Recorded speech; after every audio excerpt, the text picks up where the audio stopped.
ఇది చందమామ కథ. నియమాల నీలకంఠయ్య. కోటిపల్లి అనే గ్రామంలో కోటప్ప శాస్త్రి అనే బ్రాహ్మణుడు ఉండేవాడు. ఆయన నిరతాన్న ప్రదాత అని పేరు సంపాదించాడు. ఈ కీర్తికి అంతటికీ కారణం ఆయన భార్య కావమ్మ గారే. ఆమె కాశీ అన్నపూర్ణలాగా విసుగు లేకుండా ఎంతమందికైనా వండి వడ్డించేది. ఆ దంపతులకు సోమప్ప శాస్త్రి అనే కుమారుడున్నాడు. సోమప్పకు వియ్యమ్మ అనే అమ్మాయిని తెచ్చి పెళ్లి చేశారు.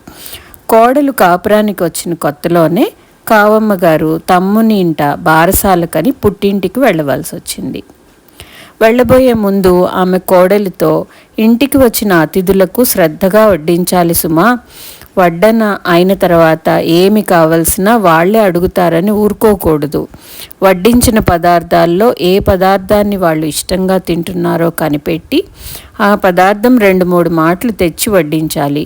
మొహమాటం వల్ల వాళ్ళు వద్దంటారు. వద్దన్నారు కదా అని చక్కా పోకూడదు అని చెప్పి మరీ వెళ్ళింది.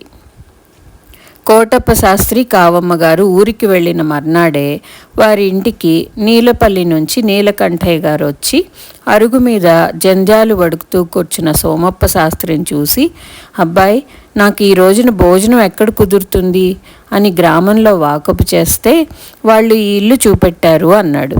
సోమప్ప లేచి, దయచేయండి, వంట ఆలస్యం లేదు అంటూ నూతి వద్దకు తీసుకువెళ్ళాడు.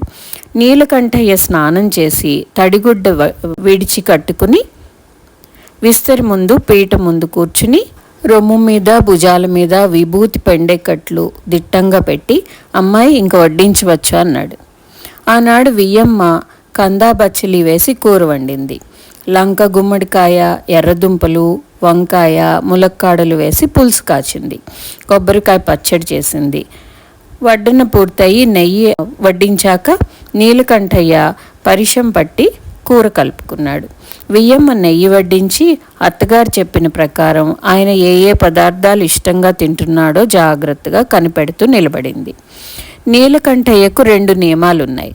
భోజనం చేస్తున్నంతసేపు మాట్లాడకపోవడం, రెండోది విస్తట్లో వడ్డించిన ఏ పదార్థము పారేయకుండా తినేయడం. ఈ 2 నియమాలు కూడా మంచివే. భోజనం చేస్తున్నంతసేపు మాట్లాడకుండా మరో ధ్యాస లేకుండా తినడం ఆరోగ్యకరమని వైద్యశాస్త్రంలో చెప్పి ఉన్నారు. అలా కాక తిండి తింటూ ఉన్నంతసేపు వటవటమంటూ వాగుతుంటే పలకమారడం, ఎక్కిళ్ళు రావడం మొదలైన ప్రమాదాలు కలగొచ్చు. ఇంకా విస్తట్లో వేసింది పారేయకుండా తినడం అన్నది కూడా మంచి నియమమే. కొందరి విస్తళ్లలో తిన్న పదార్థాల కన్నా పారేసే పదార్థాలే ఎక్కువ. కావలసినంతే వేయించుకు తినడం మంచిదంటే ఎవరు కాదనగలరు? ఈ 2 నియమాలను తండ్రి చెప్పిన ప్రకారం నీలకంఠయ్య పాటించుతూ వచ్చాడే కానీ అవి ఎందుకోసం ఏర్పరిచారో అతను ఎన్నడూ ఆలోచించలేదు. భోజన సమయంలో తండ్రి మాట్లాడకూడదన్నాడు కనుక పరిశం చేసింది మొదలు ఉత్తరాపోస పట్టే వరకు మౌనంగానే ఉండేవాడు. విస్తట్లో వడ్డించింది ఏది పారేయకూడదన్నాడు కాబట్టి పదార్థాల్లో పొరపాటున వచ్చిన మసిబొగ్గులు, బెడ్డలు, చిళ్ళ పెంకులు అవి ఏవి ఏరి పారేయవలసినవి కూడా మింగేసేవాడు.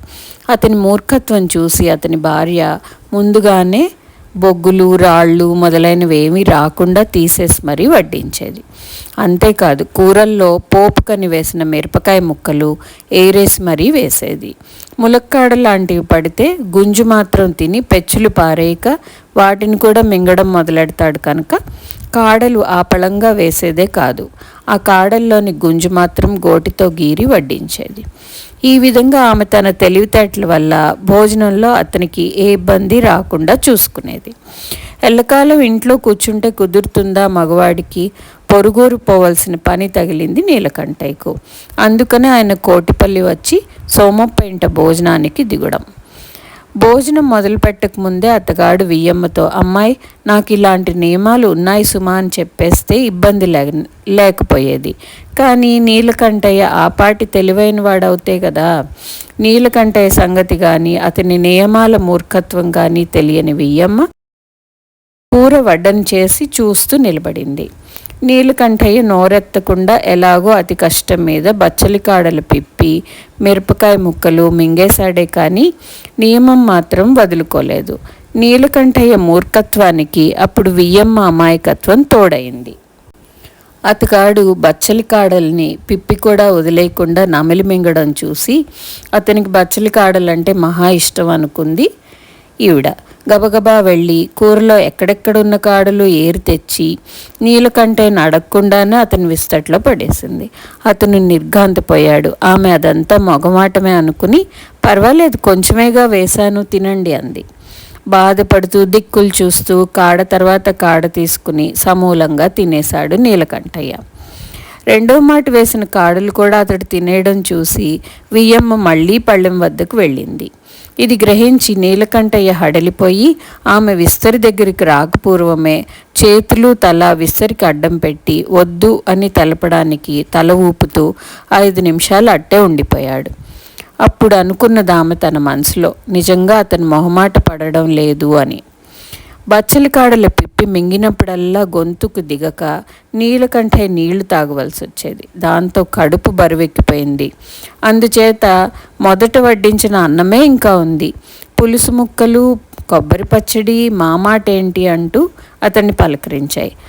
ఆ ముక్కలు ఉత్తివి తినేసి పచ్చడితో కొంత, మజ్జిగతో కొంత ఆ అన్నం తినేసి నియమం చెడకుండా లేచిపోదామని నిశ్చయించుకున్నాడు. కానీ అంతలోనే పులుసు ముక్కల్లో 3 ములక్కాడలు కనిపించాయి.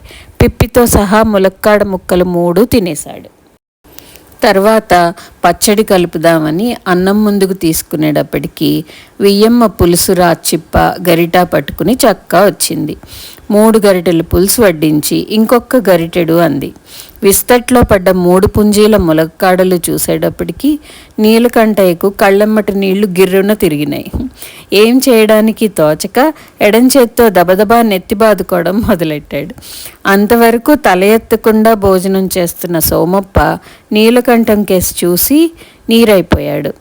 ఏమిటి బాబు అని అడిగి చూశాడు. కానీ సమాధానం లేదు. ఏమీ అర్థం కాక సోమప్ప వియ్యమ్మ వంక చూశాడు. ఆమెకు మాత్రం ఏం తెలుసు? ములక్కాడలు ఇష్టంగా తింటున్నారు కదా అని మిగల్చకుండా ఉన్న కాడలన్నీ వేసేసానంది వియ్యమ్మ. వేస్తేం, ఇష్టముంటే తినొచ్చు, లేకపోతే పారేయవచ్చు. ఆ మాత్రం దానికి నెత్తి బాదుకుని కళ్ళ నీళ్లు పెట్టుకోవడం ఎందుకు అని అనిపించింది సోమప్పకి. బాబు, అక్కర్లేకపోతే వదిలిపెట్టేసేయండి, దానికేంటి అన్నాడు. నీలకంఠయ్య సోమప్ప కేసి తీక్షణంగా చూశాడు. ఇలా ఎందుకు చూస్తున్నాడో తెలియలేదు సోమప్పకి. ఎందుకైనా మంచిదని భార్యతో వారిని అడగకుండా ఇంకేమీ వెయ్యకు, కావాలన్నదే తీసుకొచ్చి వడ్డించు అన్నాడు. నీలకంఠయ్య ఒక్కొక్క ములక్కాడే నమిలి మింగేటప్పటికి చాలాసేపు పట్టింది. ఈయన పిప్పి కూడా మింగిస్తున్నాడేమిటి అని సోమప్ప ఆశ్చర్యపోయాడు. కానీ ఏమంటే ఏమొస్తుందో అని ఊరుకున్నాడు. తర్వాత పచ్చడి అన్నం కలుపుకొని తిని మిగతా అన్నం తీసుకున్నాడు. మజ్జిగ పొయ్యమంటారా అని అడిగి ఆయన పొయ్యండి సంజ్ఞ చేశాకనే వియ్యమ్మ మజ్జిగ వడ్డించింది. నీలకంఠయ్య పొట్ట నీటితో నిండి ఉండడం చేత ఆ మజ్జిగ అన్నం బలవంతంగానే మింగాల్సి వచ్చింది. ఎలాగో ఆఖరి ముద్ద కూడా మింగేసి లేచి వెళ్ళి పెరట్లో చేయి కడుక్కున్నాడు. కానీ అపోవని భోజనం అవడం చేత అతడు తిన్నదంతా బచ్చలి పిప్పి మిరపకాయలతో సహా వెళ్ళిపోయింది. నీలకంఠయ్య ఆ దంపతులు తిడుతూ లోపలికి వచ్చి, ఇంక మీ గడప ఎన్నడూ తొక్కను అన్నాడు. బాబు, మా వల్ల జరిగిన అపరాధం ఏంటి? మీరు పిప్పి సహా తినేశారు ఎందుచేత? ఎన్ని విధాలుగా బ్రతిమాలినా బదులు దయచేశారు కాదేమి అని సోమప్ప వినయంగా అడిగాడు. నీలకంఠయ్య అగ్గి అయిపోయి, పిప్పి కదా అని బెదిరి నియమం చెడగొట్టుకుంటానా? పిప్పి కాదు, పిడక వడ్డించినా సరే తినేస్తాను. నా నియమం ఏమనుకున్నావో? పైగా బ్రతిమాలిన సమాధానం చెప్పాను కాదని అంటున్నావా? నువ్వు బ్రతిమాలడం కాదు, అరచి చచ్చినా సమాధానం చెప్పను. భోజన కాలంలో మాట్లాడి నా నియమం చెడగొట్టుకుంటానా అంటూ గుమ్మం దిగి వెళ్ళిపోయాడు. కోపధోరణిలో నీలకంఠయ్య అన్న ఈ మాటల వల్ల ఆయనకు భోజన నియమము 2 నియమాలు ఉన్నట్టు, వాటిని తన భార్య గ్రహించలేకపోయినట్టు సోమప్పకు వెంటనే అర్థమైంది. కానీ నీలకంఠయ్య అనవసరంగా బాధపడినందుకు అతను చాలా విచారించాడు. చూసారా, నియమాల నీలకంఠయ్య గారు చెప్పకపోవడం వల్ల ఆయనకి ఎంత బాధ వచ్చిందో.